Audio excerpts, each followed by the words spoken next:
What's going on, guys, and welcome back to DSG. And today we're going to be talking about a more in-depth Club Conquest guide. Now, I did one of these a long time ago in my YouTube video DSA making career, so it wasn't the greatest. On all honesty, I don't know how this video is going to come out. Club Conquest is not my forte. I don't really care about Club Conquest, and I'll explain why, throughout the video and stuff like that. But I know a lot of you guys still want to make Club Conquest a big part of your club and take it more seriously and stuff like that. So hopefully I can help you guys in that direction. Just because I don't like Club Conquest doesn't mean I don't understand Club Conquest. So just point that out there. So first things first, there's things to consider as leaders, and to just a little bit of clarity, this is going to be more for leaders. This entire video is going to be more geared towards leaders and leadership or co-leads, and there will be parts more for the general club for understanding of what to do during Club Conquest and stuff like that. But this is more on a larger scale, more for those leaders and co-leads. So first things first, this first slide is going to be things to consider as leaders. So there's many things to consider if you're a leader in DSA or a co-lead, for instance, especially for Club Conquest, because there's so many moving parts and you have to be aware of what's going on pretty much all the time, because you never want to be snuck up upon, or maybe you can find an opportune time to attack. So number one here, does your club want to take Club Conquest seriously? This is a true and honest question. This is the first thing you really should be asking, not just yourself but your club.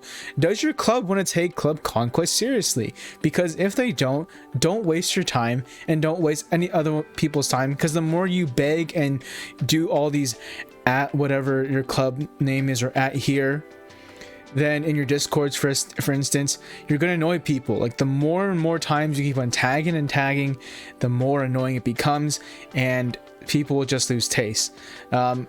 Second here, what are your club's time zones? If you have a lot of people, let's say in the UK or Europe, maybe if that's the main focus, you guys should be in good hands, because you guys can hopefully attack at the same time, and you will have a lot more synergy in terms of time. If you guys are more spread out, maybe you have like half the club in the US and half the club in UK, that can be advantageous too, because one set of people are sleeping, the other people could be awake. If you have like a section in Asia, for instance, or other parts of the world, maybe able to attack at different times and be more advantageous.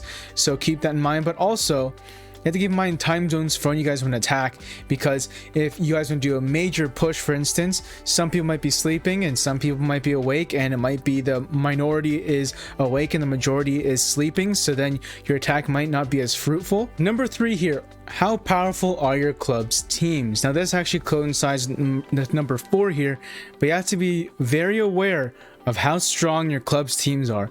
Do you have a lot of heavy hitters, and then you have a lot of like maybe smaller summer score peeps with a smaller roster? Because I have seen teams where they have people, upwards of 350, 400,000 summer score, and then they have people at like 20,000, 50,000 summer score. So 50,000 summer score to 400,000 or 300,000 summer score is a big difference. I don't see that too much anymore, but in the up and coming times where my club was not in the top 100, or we were creeping up into the top 100 and then kept on climbing, you did see a lot of those disparities.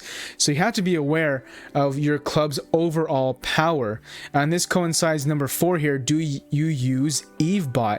This is going to be very telling, because it will tell you your Fluff Score. And I'm going to make a different video about Fluff Score, because Fluff Score is very important for Club Conquest. And also just EveBot overall is very important for Club Conquest, because it's going to help determine where your club stands overall in the battle that you guys are taking on so far. So I am not an expert on EveBot by far. I really just check out my Fluff Score every day.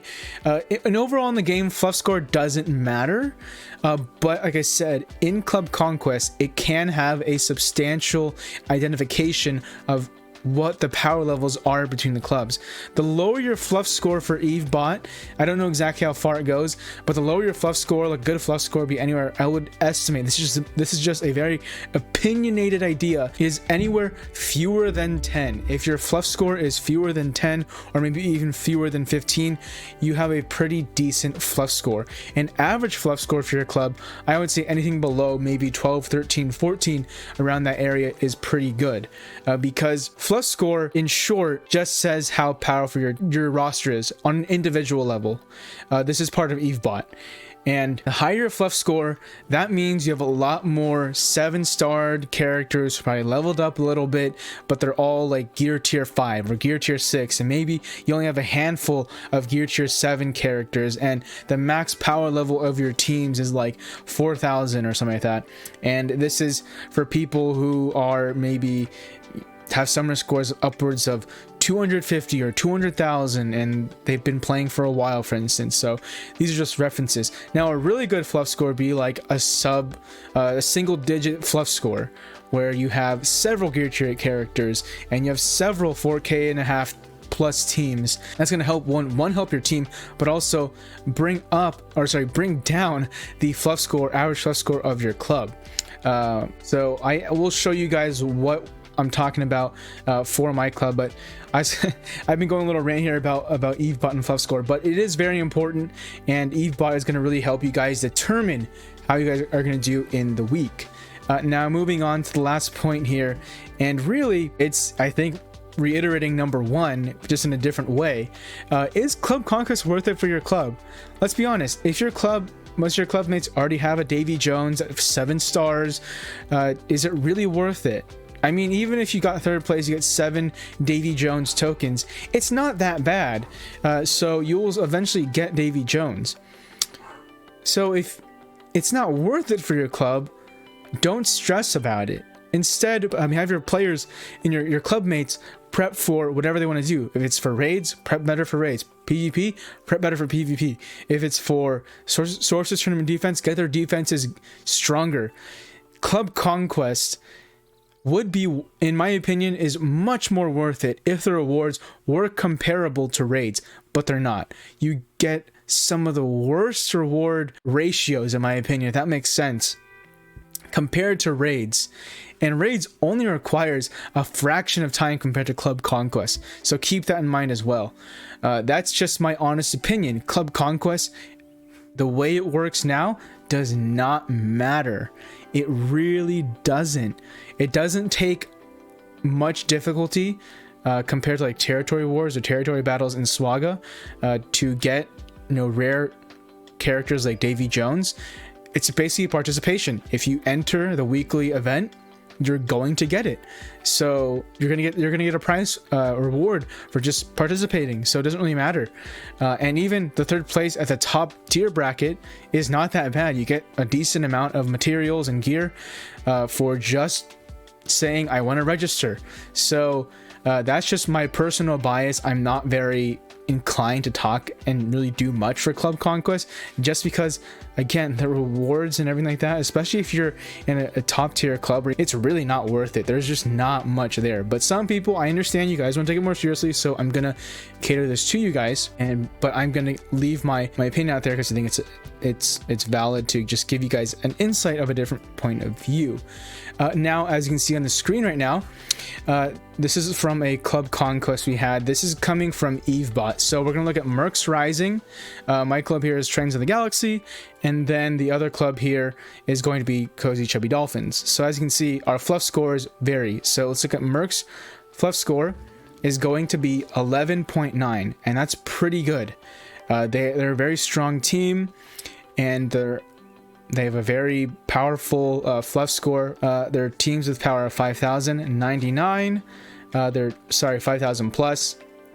And they have a lot of counts of in between about 4,000 and above. Their gear tier 8 count is pretty high. I think the highest out of the 3 of us, if I'm correct. Yes. And they have a decent amount of gear tier 7 as well. Now look at us, the Trends of the Galaxy. We have a 15.36 fluff score, a higher fluff score. We do have a lower count for gear tier 7 and gear tier 8, but Mercs, their total summoner score is about 2 million higher. They do have more spenders is my guess, and they do have a stronger roster, and in DSA.fan they are ranked higher than us, so that's also why. But as you can see, we have a lot fewer teams in that 4,000 and above, and where you're going to lack the most is going to be in that 5,000 team part, and that's where the biggest issues can come from. And that's why this is so important for EveBot, is for this reason, these different scores here in terms of where the team's power for the club is, etc. And now let's look at Cozy Chubby Dolphins. They have 14.33 fluff score, average fluff score, which is okay. They have a little bit more gear tier 8 characters than us. They have a little bit more of gear tier 7 characters than us. They have a little bit more of gear tier 6 characters than us. So overall, they have a little bit more of everything for us. But they do have roughly about the same amount of teams at 5,000 above. We have the exact same amount of 4,500 to 5,000 teams, and where they do beat us, and where this can be a battle of attrition, is going to be that 4,000 to 5,000 club ranking over there. So really, obviously, the more 5,000 teams you have, the stronger you'll be. But having a decent amount of teams between that 4,000 and 5,000 area is going to be the battle of attrition. If you guys are going at it, you're going to need those defenses, and those ones are still going to be a powerful team and hard to defeat. But keep that in mind. As you can see, the fluff scores correlate with how the teams go. As you can see, the higher the fluff scores, you can see we always have fewer gear tier 8s and fewer higher powerful teams. And this is just one example, but it does pretty much correlate with every other team out there. The higher your fluff score, the rougher it's going to be. If you do have a lower fluff score but you're ranked lower, you may not have as vast variety of teams or quantity wise, but you probably will have a lot more. You will be able to compete with the teams with a higher power. And that's the importance of EveBot, and showing you guys what these numbers mean and how they can really kind of pinpoint how you guys are going to do overall in Club Conquest. So that was my little spiel there, and showing you guys how EveBot can help. And if you don't have EveBot, you know, I can show you to the guys who run EveBot. I'm not an expert on it. My club leaders use it for us and stuff like that, and I use it just to check out my fluff score every day to make sure that it keeps on going lower and lower. That's just a personal thing, because I want my fluff score to go down. That's just again a personal thing that I would like to see it go down. So I'm just going to show you guys an actual breakdown of an attack that we did, and how I would have handled it differently. So as you can see, on this attack, we just went straight down the middle and went for their base. And if you guys are newer to Club Conquest, for instance, and don't know what clearing out their base does, they can't get any points once we clear out their base there, because it's nothing connecting them to their home base. So if you get those three, B1, B2, B3, C1, C2, C3, A1, A2, A3. Once you clear those out, you'll stop them from getting points, unless they have more than 12 bases and it's not connected. They'll just get I think the bonus multiplier that you get once you have more than 12 bases. So this is actually kind of a cool breakdown here, because this is like a 2-for-1. So you can see we went straight down the middle and then went for the base. Now, what's the problem with this? You are so open to and so vulnerable to attacks, either cutting you off at B11 or B6, as you can see what they're trying to do there in the middle there. And that's why I don't particularly like doing this, but my club seems to do it all the time. It kind of works. We don't always get first place, but for me personally, and you know, if my club leads are watching, I'm just being honest. This is just my opinion on it, but I don't think this always works, and I think there's a better way to do this. But I will say the benefit to this is if you are resource poor, like if you don't have the amount of resources, you can do this and you'll be able to stop them. The problem is it's going to be hard to maintain. That is the downside to this, and there's no really safety net, because once they get rid of one of the nodes like B11 or B6, you're kind of out of that bonus. It's not gonna the towers won't connect back to home base, but you still will have that stop them from getting points. but just the overall points that come back to your base is hard. But if your goal is just to stop getting them points, this is a perfect way to do it, with minimizing your amount of resources that you have to use, because this will only have to take 25 teams to defeat compared to what I'm showing you guys over here. So let's go and talk about how I would have liked to do it, or how I would like to do it. So phase 1 would be that red rectangle there. You're going to go for those first 3 bases, B10, 11, 12, and just kind of figure it out. If you're going from, let's say, what is it, B8, B9, B10, just kind of picture where you guys going, because it's all the same, it's just different positionings. Now next would be phase 2.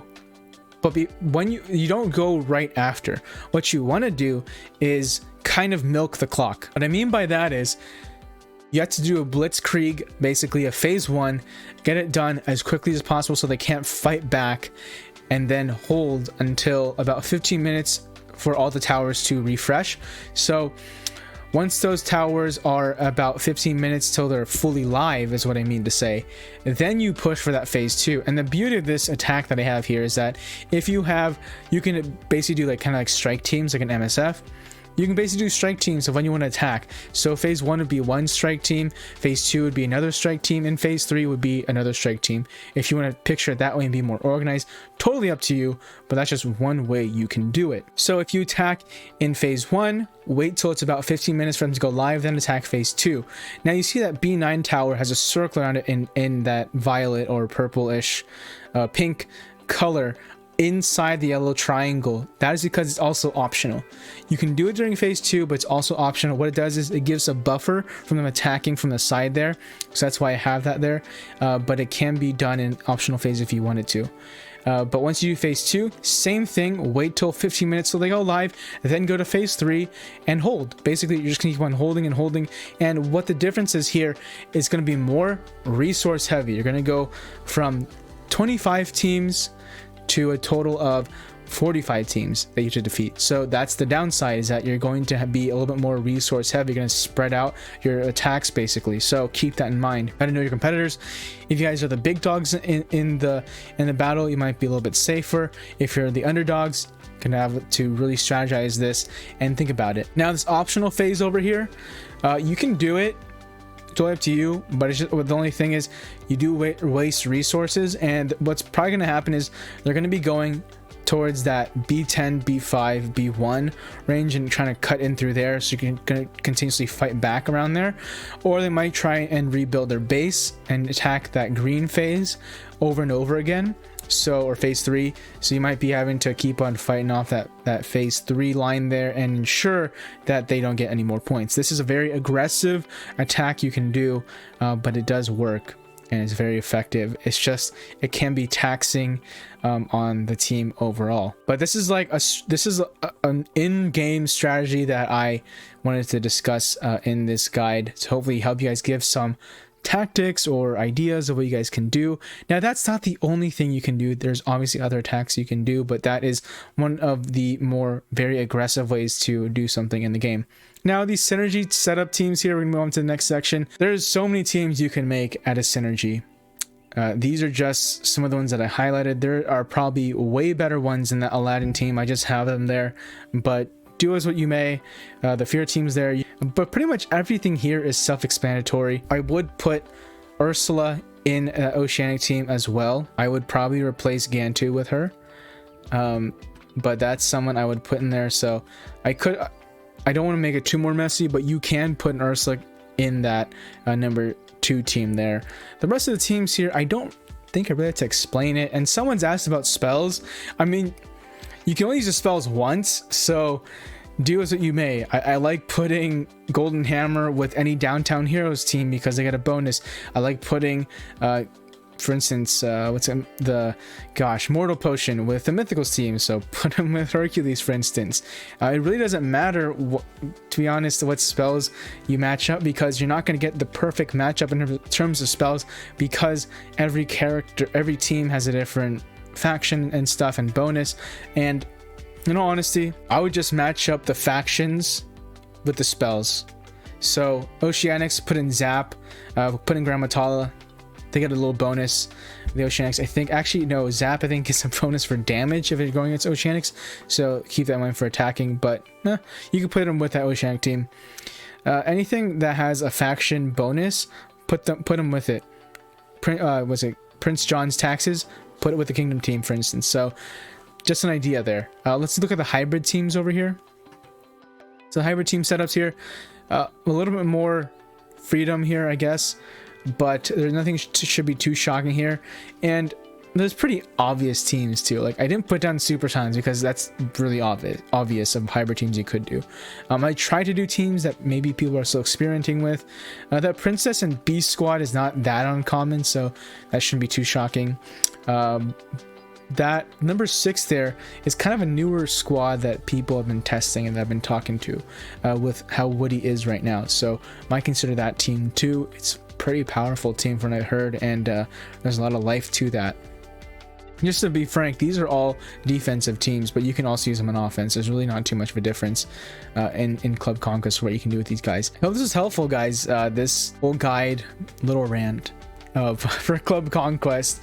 Like I said, Club Conquest is my least favorite mode because the rewards just don't match up with the amount of effort and just everything that goes into Club Conquest. So keep that in mind. If you guys have any more questions about Club Conquest, feel free to ask me. Like I said, even though I don't like it, doesn't mean I won't answer your questions, because I want to help you guys as much as I can. And I know some people will want to take this seriously. They want to get their Davy Jones faster. So by all means, feel free, reach out to me, and I will answer your guys' questions. And if you guys found this helpful, please share it with your friends. Share it on whatever platforms you guys use. And if you want to, follow me outside of YouTube. Look at Twitch, look at Discord. Check out the link tree down below where you can find all my links of where you can find me. But anyways, guys, thank you so much. And I hope I got everything for Club Conquest in this strategy guide. And I will see you guys in the next video. Have a good one, guys.